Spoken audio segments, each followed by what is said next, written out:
Api melahap habis minibus yang membawa pengetap BBM di Jalan Sulawesi, Kota Samarinda, Kalimantan Timur. Api menjalar usai adanya percikan api di dalam mobil yang mengangkut 100 liter BBM jenis Pertalite yang dibeli di beberapa SPBU di Samarinda saat pelaku akan memindahkan BBM tersebut.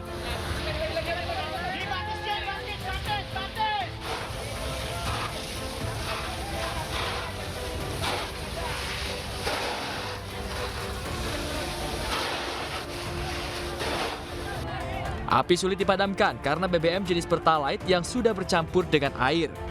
Pada saat proses pemadaman, terjadi beberapa ledakan. Salah satunya ledakan jirigen yang diamankan membuat 3 orang harus dilarikan ke rumah sakit karena mengalami luka bakar. Dari insiden ini, polisi berhasil meringkus pelaku usai 1 bulan dalam pengejaran.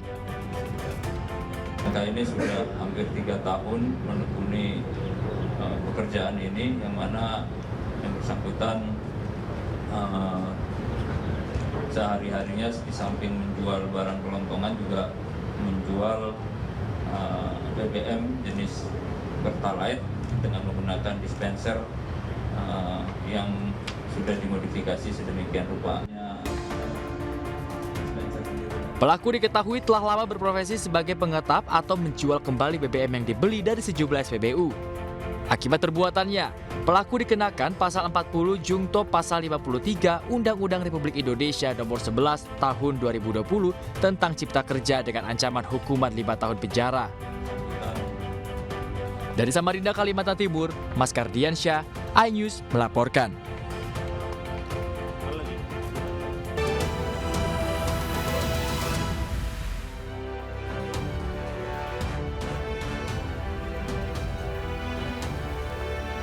Halo, selamat pagi pemirsa. Kami hadir kembali dalam iNews Pagi melengkapi informasi Anda pagi hari ini. Iya Bayu, dan selain 3 berita utama tadi pemirsa, kami juga telah menyiapkan sejumlah informasi menarik lainnya untuk Anda bersama saya Arlista Hadi. Dan saya Bayu Pradana. Inilah iNews Pagi selengkapnya.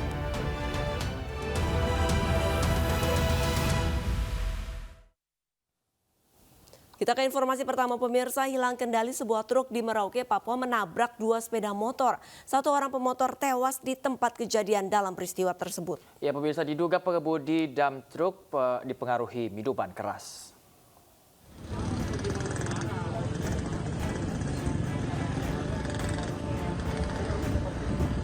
Hilang kendali, sebuah dam truk menabrak 2 sepeda motor yang sedang berjalan dari arah berlawanan.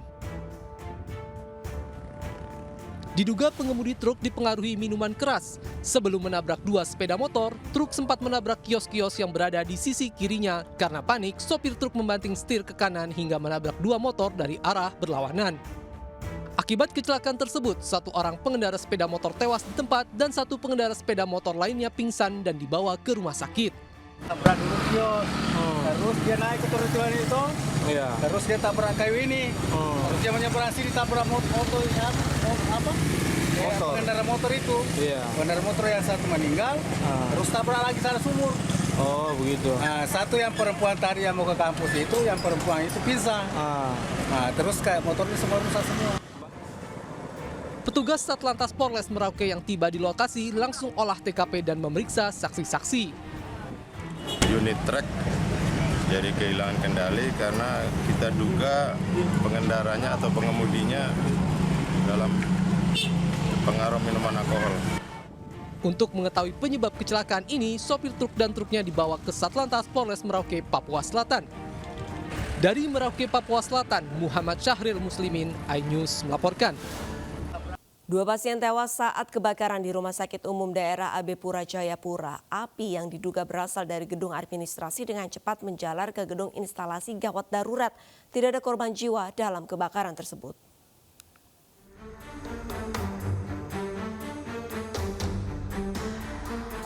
Kebakaran melanda Rumah Sakit Umum Daerah AB Pura Jayapura. Kobaran api yang diduga berasal dari gedung administrasi dengan cepat menjalar ke ruang instalasi gawat darurat hingga membuat ratusan pasien dievakuasi ke halaman rumah sakit. Namun naas, 2 pasien kritis yakni Yule Elopere, pasien ruangan paru, dan Christina Mano, pasien ruang ICU harus meninggal dunia pada musibah itu. Keduanya meninggal saat evakuasi dilakukan. Di ruang mana ya? Ruang ICU dan ruang paru.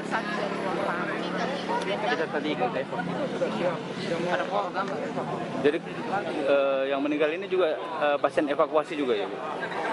Iya, pasti evakuasi. Pasti evakuasi. Pasti evakuasi, tapi kalau yang satu tadi sudah di sini sudah beberapa saat. Yang dari ICU? Bukan dari ruang paru. Dari paru. Kalau ICU dievakuasi enggak? Oh, iya. Maksudnya itu Pak? Lebih dari 10 unit mobil pemadam kebakaran dikerahkan untuk memadamkan api, sementara 3 unit tenda darurat disiapkan Brimopolda Papua untuk menampung seluruh pasien.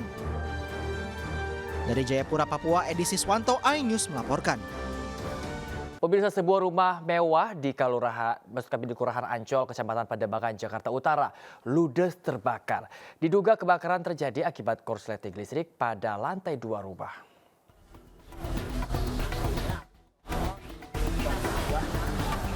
Sebuah rumah mewah yang berada di perumahan elit Jalan Parangtritis, Kelurahan Ancol, Kecamatan Pademangan, Jakarta Utara, ludes terbakar. Diduga kebakaran korsleting listrik pada lantai 2 rumah. 6 penghuni rumah yang berada di dalam berhasil keluar menyelamatkan diri. Kobaran api yang besar dengan cepat menghanguskan seluruh bangunan rumah mewah itu. Petugas suku Dinas Penanggulangan Kebakaran dan Penyelamatan Sektor Jakarta Utara yang tiba di lokasi dengan cepat berupaya memadamkan api.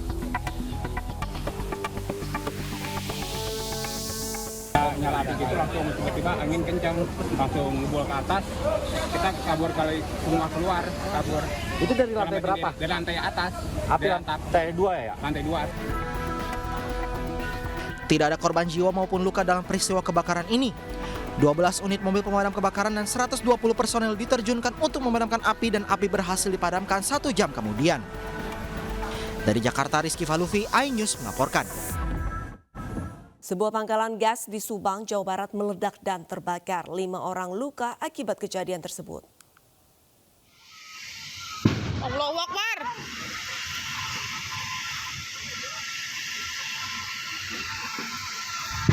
Allahu Akbar. Allah. Sebuah pangkalan gas di Desa Simpar, Subang, Jawa Barat meledak dan terbakar. Allahu Akbar. Penyelidikan polisi mengungkap kebakaran terjadi saat aktivitas mengoplos gas subsidi ke gas non-subsidi secara manual. Aktivitas ilegal ini menyebabkan kebocoran tabung hingga memicu kebakaran saat salah seorang pekerja menyalakan kompor. Tersangka dibantu oleh beberapa pegawainya melakukan penyuntikan LPG 3 kilo ke dalam tabung LPG 12 kilo atau LPG non-subsidi.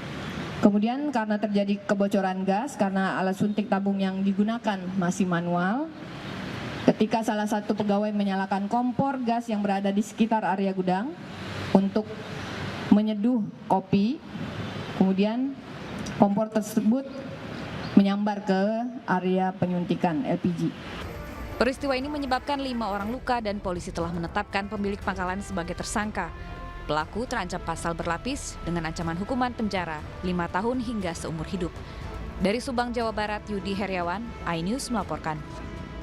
Pemirsa, 3 nelayan di Kabupaten Indragiri Hilir disambar petir saat membawa kelapa menggunakan perahu pompong di perairan Desa Igal.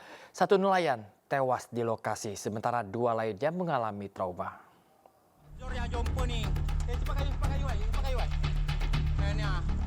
3 orang nelayan yang membawa ratusan biji kelapa dengan perahu pompong tersambar petir saat hujan deras melanda perairan Desa Igal, Kabupaten Indragiri Hilir, Riau.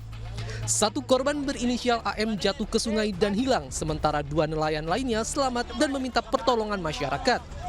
Sejumlah personil Polsek Mandah dan masyarakat membantu pencarian korban. 2 jam berselang, jasad korban ditemukan mengapung dan sudah meninggal dunia. Selanjutnya jasad korban dievakuasi menggunakan perahu pompong dan diserahkan ke pihak keluarga untuk disemayamkan. Ketiga korban bernama Abdul Mukid, Maya dan Rizky.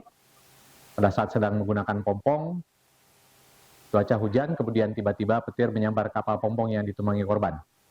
Korban atas nama Abdul Mukid tersambar petir dan jatuh ke air, sedangkan temannya Mail dan Rizky mengalami trauma.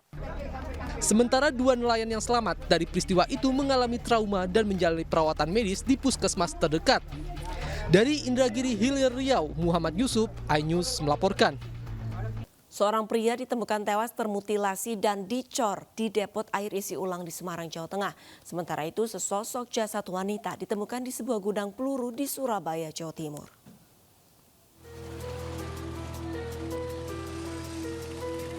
Warga Jalan Mula Warman, Kecamatan Tembalang, Kota Semarang, Jawa Tengah gempar dengan ditemukannya mayat pria di sebuah depot air isi ulang.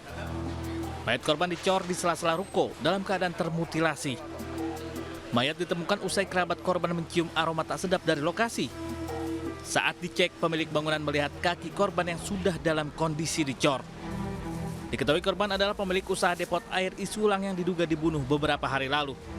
Tadi kan suami saya sama saya dari pasar, terus Mbak Yuli, Pak De aku minta tolong dibuka pintunya Pak De, sudah 4 hari Pak aku tidak ketemu Pak Iwan Pak De, gitu.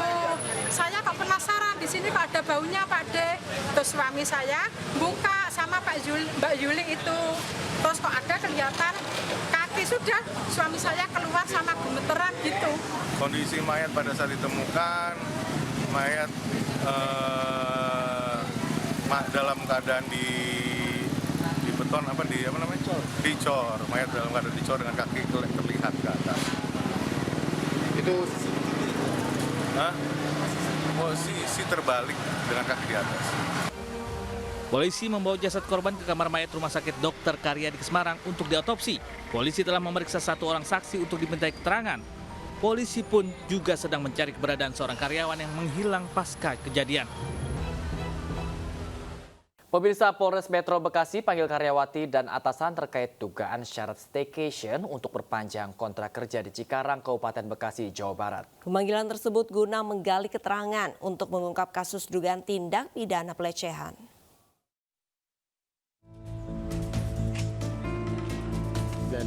Polres Metro Bekasi mulai menindaklanjuti laporan Ade, karyawati sebuah perusahaan yang ada di kawasan industri di Cikarang, Kabupaten Bekasi, Jawa Barat.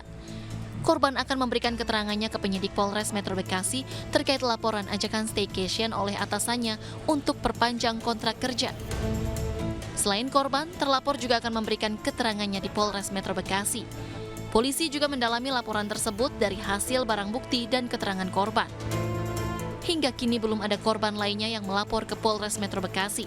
Selain itu, sejumlah saksi yang dihadirkan korban akan diperiksa Rabu besok.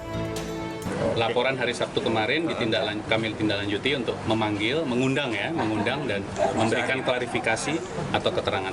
Siapa saja Pak hari ini yang hadir selain korban? Kuasa pelapor dan terlapornya. Ya, gitu. Hanya itu aja, Pak. Ada saksi nggak Pak yang dihadirkan hari ini? Atau nanti setelah ada keterangan dari pelapor, baru nanti ada nama-nama disebutkan, baru akan kami undang kembali untuk yang lain disebutkan itu. Kalau memang ada data-data pendukung, memang itu sudah dari awal kami minta. Pada saat memberikan laporan tentunya harus didukung oleh data-data pendukung, alat buktinya. Nah itu juga nanti akan kami mendalami kembali.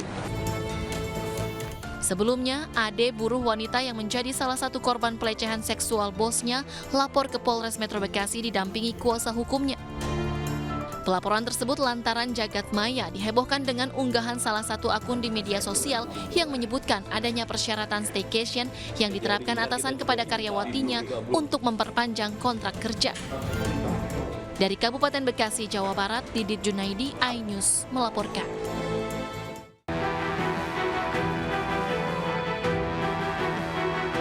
Dua perempuan ditangkap polisi saat hendak menerobos Istana Negara Jakarta Pusat. Keduanya mengaku sebagai korban asuransi dan korban penggelapan dana. Kedua pelaku nekat menerobos istana untuk mengadukan permasalahan yang sedang mereka hadapi kepada Presiden Joko Widodo. Menurut keterangan polisi, keduanya tidak saling mengenal dan baru pertama kali bertemu di depan Istana Negara. Jadi masih sampai pembatas barier pembatas depan istana. Keburu diketahui oleh petugas kami yang ada di depan pintu Monas. Kemudian ditanya keperluannya apa, dan yang bersangkutan sempat memang tadi menangis, merebahkan dirinya di aspal bahwa yang bersangkutan ada permasalahan terkait dengan asuransi.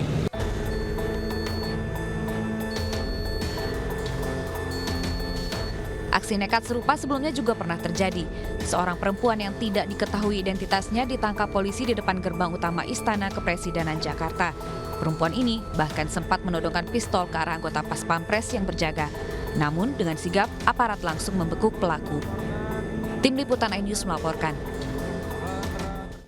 Pemirsa, kami ucapkan selamat menunaikan ibadah sholat subuh bagi Anda yang menjalankannya di wilayah DKI Jakarta dan sekitarnya. Dan terima kasih Anda masih di News Pagi bersama saya Bayu Pradana dan rekan saya Arlista Hadi. Kita ke informasi berikutnya, pemirsa. Seorang badut di Pekanbaru Riau tega menyekap seorang anak di bawah umur. Pelaku bahkan nekat mencabuli korban hingga 5 kali. Bersama ketua RT dan warga, keluarga korban membongkar pintu rumah kontrakan pelaku di Kecamatan Bina Widya, Kota Pekanbaru Riau. Di sini, warga menemukan korban yang masih berusia 15 tahun ditinggal sendirian oleh pelaku. Keluarga kemudian membawa korban ke Polsek Tampan, Kota Pekanbaru untuk melaporkan perbuatan asusila pelaku. Polisi berhasil meringkus pelaku berinisial JEF 30 tahun yang berprofesi sebagai badut di Kota Pekanbaru tersebut. Pelaku nekat menyekap korban di kamar kontrakannya agar aksinya tidak diketahui warga sekitar.